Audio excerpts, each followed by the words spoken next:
احمد ابن حنبل رحمت الله علیه الله اعلان رضامندیش از او کنه. الله اکبر. مخلوق جان است. احمد ابن حنبل آورده شده، برش میگه که اقرار بکو که قرآن مخلوق است. نعوذ بالله. یک نفر نشسته است، کلگی انتظار داره احمد ابن حنبل چی میکنه. امروز ما محض تهدید میشیم، نعوذ بالله ایمان بی ایمانی خود اعلان میکنیم. یک نفر برش آمد به احمد ابن حنبل رحمه الله میگه فرق است بین اکرای عوام اکرای عالم.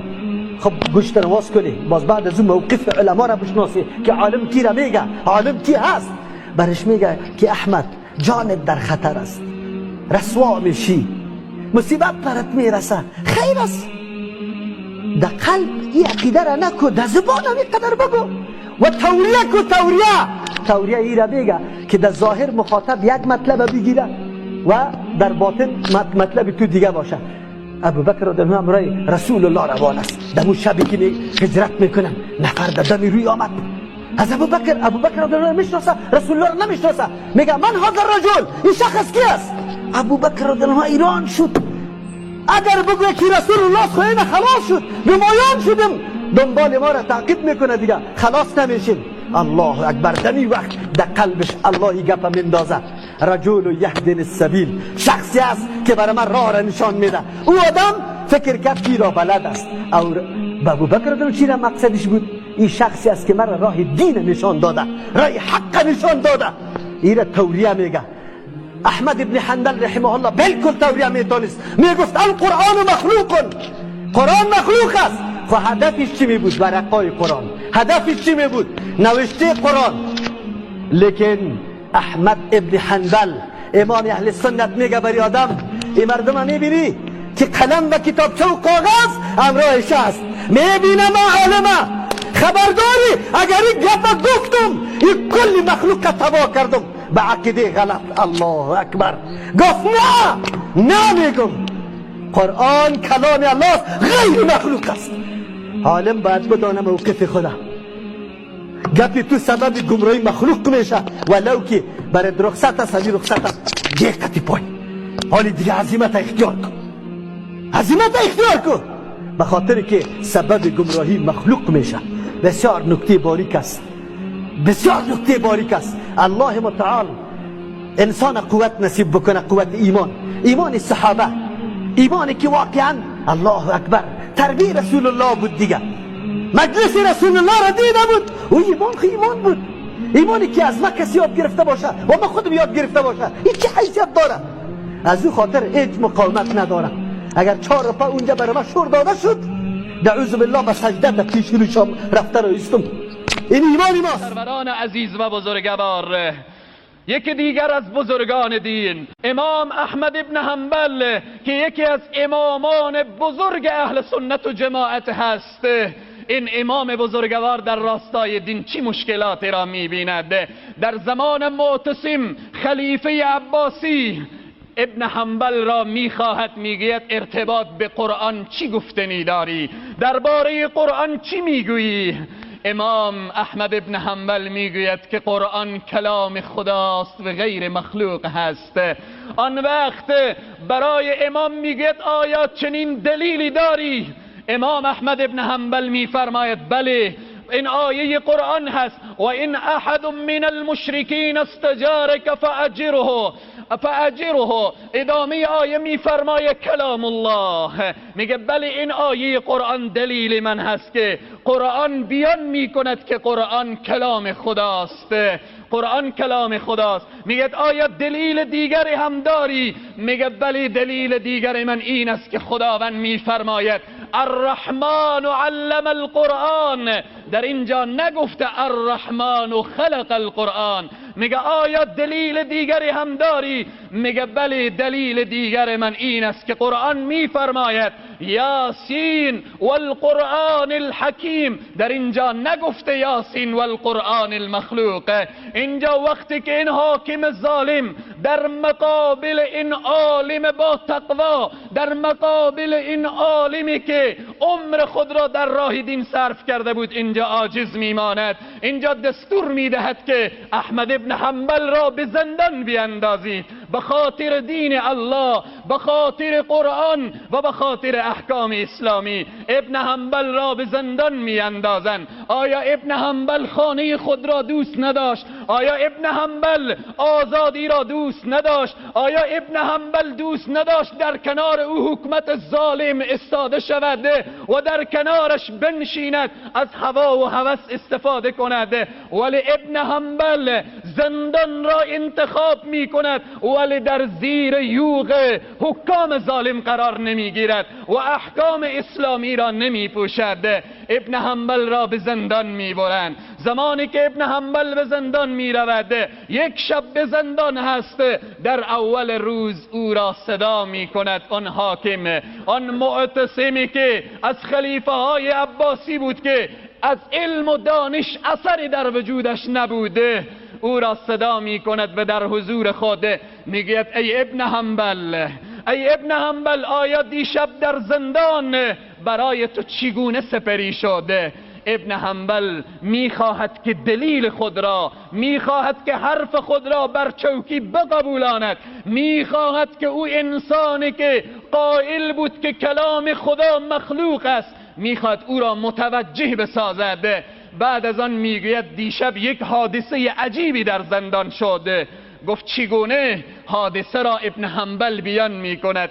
میگه دیشب در زندان 2 رکعت نماز ادا کردم. رکعت اول سوره فلق، رکعت دوم سوره ناس را خواندم و میخواستم 2 رکعت نماز دیگر بخوانم ولی نتوانستم. سبحان الله، بزرگان دین ببینید که با چی استدلالی او حاکم ظالم آیات قرآن را که گوش نکرد، حالا ابن حنبل میخواهد جواب عقلی برای او حاکم ظالم بدهد.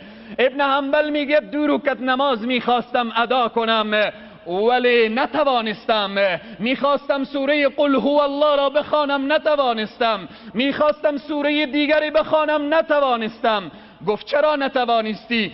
گفت لحظه نگاه کردم به گوشه زندان که قرآن، نعوذ بالله، قرآن فوت کرده و من قرآن را گیریم کردم، کفن کردم و او را دفن کردم. این حاکم ظالم گفت عجب. گفت آیا قرآن هم فوت می کند؟ گفت وقتی که قرآن فوت نمی کند، گفت اگر قائلی که قرآن مخلوق فوت میکنه، اگر قائلی که قرآن کلام خداست، مانند خدا کلام خدا فوت نمی کند. کل شیء هالک الا وجهه، کل شیء هالک الا وجهه، همه چیز هلاک می شود مگر ذات اقدس الهی، همه چیز فنا می شود مگر ذات اقدس الهی.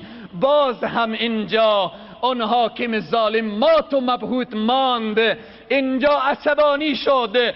اطرافیان او حاکم ظالم پیشنهاد کردند که ابن حنبل را بکشید و خود را راحت کنید. حاکمان ظالم فکر میکنن علمای ربانی شهید شوند اونها راحت میشوند. حاکمان ظالم احساس میکنن علمای ربانی به زندان برن اونها راحت میشوند. ولی از صدر اسلام تا به امروز حکام ظالم بدانن که در مقابل هر فرعونی موسی و در مقابل هر ابو جهل و ابو لهب، ابو بکر و عمرها و عثمانها به وجود می آیند و اجازه نمیدهند برای حکام ظالم که هر اسبی که دارن بر امت اسلام بتازانند. این از سروران عزیز و بزرگوار. آن حاکم ظالم 2 جلاد را میخواهد. ابن حنبل یکی از بزرگان دین، امروز در دنیا چقدر پیروان دارد ابن حنبل. این شخصیت و این عالم ربانی و این بزرگوار زمانی که این حالت را میبیند، سبحان الله، این حاکم ظالم 2 جلاد را میخواهد. میگوید کی میتواند که با چند ضربه ابن حنبل را بکشد؟ یکی از اونها میگوید من آماده ام، من حاضرم تا این که ابن حنبل را به 10 تازیان او را بکشم و از بین ببرم. ابن حنبل دست و پایش بسته است. اون زنجیرهای طاغوتی آن وقت و زمان، زنجیرهای حکمتداران آن وقت و زمان به دست و پای ابن حنبل قرار دارد. آن ظالم می آید به تازیانه را بر می دارد، به تازیانه اول که بر جان ابن حنبل اصابت می کند. ابن حنبل سر به آسمان می کند، می گوید الحمدلله، خدایا به خاطر تو من ضربه می خورم، به خاطر دین تو من شلاق می خورم، به خاطر اعلای کلمت الله من شلاق می خورم، به خاطر دین جناب محمد رسول الله من در این حالت قرار گرفتم. این است عزیزان و بزرگواران، ضربه دوم که بر جان ابن حنبل اصابت می کند، میگه ماشاءالله کانه، خدایا هر آنچه که میآید از جانب توست. و در ضربه سوم ابن حنبل میگوید لا حول ولا قوة الا بالله العلی العظیم. سبحان الله، 10 ضربه به جان ابن حنبل اصابت می کند. سروران عزیز و بزرگوار، این دینی که من و شما داریم با خون بزرگان به ما رسیده، با رنج و زحمت بزرگان به ما رسیده، با تبعید شدن بزرگان به ما رسیده، با شهید شدن بزرگان به ما رسیده. از عموم برادران و خواهران خود من این خواهش را دارم، نگذارید که بی‌حجابی بین جامعه بیایه، نگذارید که بی‌حیایی بین جامعه بیایه، اجازه ندهید که بیگانگان فرهنگ بیگانه خود را و فرهنگ غلط خود را در بین جامعه ایجاد کنند. سروران من، امام احمد ابن حنبل بعد از 10 تازیانه وقتی که شهید نمی شود، او را می گیرن، گردن مبارک را به رسمان بسته می کنن و او را به کوچه ها می کشانن.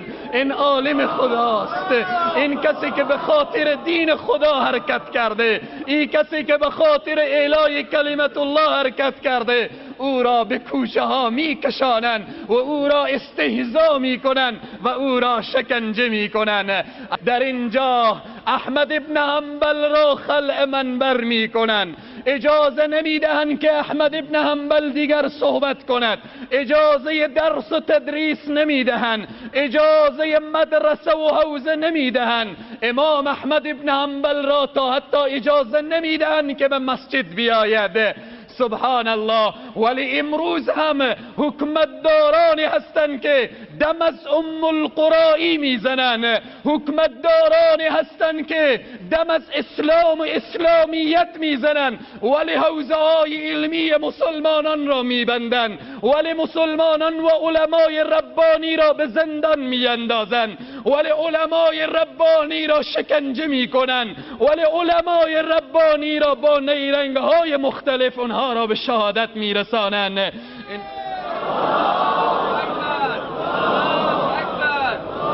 وقتی نگاه هم بکنید که چقدر دم از اسلام میزنن، اما اجازه نماز جمعه برای مسلمان ها نمیدهن، اجازه برای مسلمان ها به نمازهای 5 وقت نمیدهن، ولی باز هم ادعا میکنن ما مسلمان هستیم، ادعای ام القرایی را سر میدهن. این را بدانن حکمتداران ظالم، اگر امروز پیش روی حوزه های علمی ما، اگر امروز پیش روی علمای ربانی ما در هر گوشه از دنیا گرفته شود، این را بدانن هر خون عالمی که به زمین میریزد، از هر قطره‌اش هزاران عالم به وجود می آید.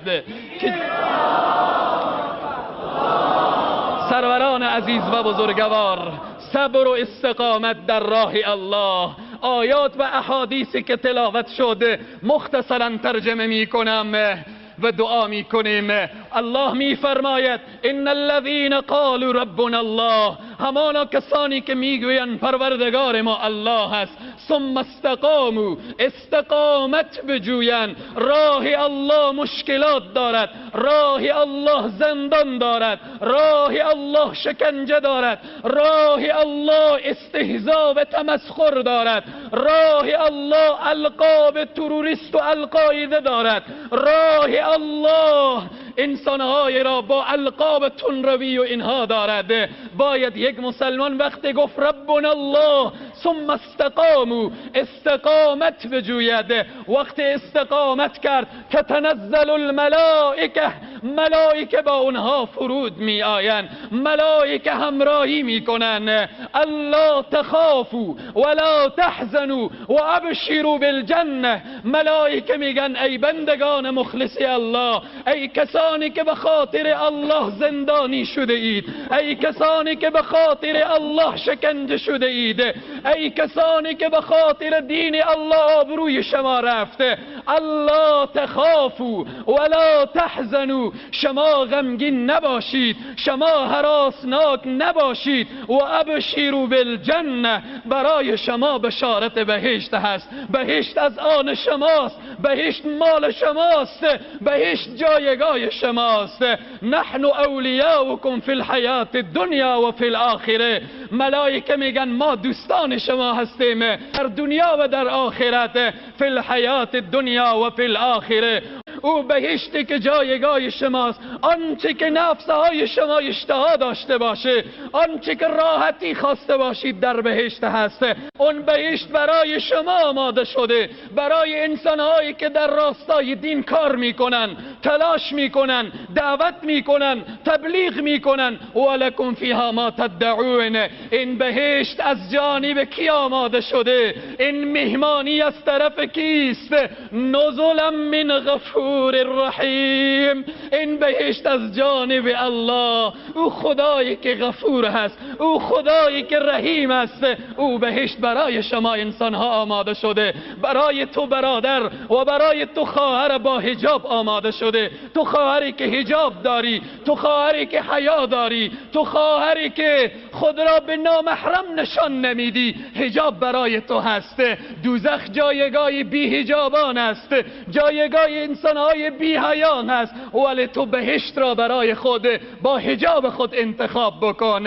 حدیثی که تلاوت شد، رسول معظم اسلام صلی الله علیه و سلم، یک صحابه آمد به محضر رسول خدا، گفت یا رسول الله، یا رسول الله، برای من قل لی فی الاسلام قولا، بگو در اسلام برای من یک سخن، لا اسأل عنه احدا غیرک، سخنی برای من بگو که بعد از تو از دیگر پرسان نکنم. سخنی برای من بگو، سخنی بگو که با اون سخن وارد بهشت بشوم. سبحان الله. رسول خدا با او صحابه چی میگوین؟ قل، بگو دو کلمه برای تو میگویم، با این دو کلمه اگر عمل کردی وارد بهشت میشوی. قل، بگو آمنت بالله، ایمان آوردم به خدا.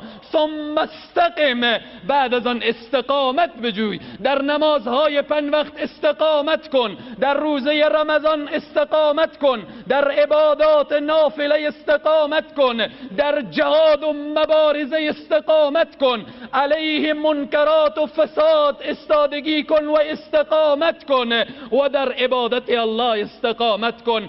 ثم استقم، این دو کلمه را رسول خدا با صحابه گفتن که اگر با این دو کلمه عمل کردی وارد بهشت میشوی. الله سبحانه و تعالی بر همه ما توفیق بدهد که در راه صراط المستقیم استقامت داشته باشیم، در احکام دین استقامت داشته باشیم و پایبندی داشته باشیم. الله سبحانه و تعالی برای این جمع حاضر و برای همه امت اسلام صبر و استقامت عنایت بفرماید. خدایا برای همه توفیق عمل عنایت بفرما. خدایا بر همه ما اتحاد و اتفاق و انسجام و همبستگی عنایت بفرما.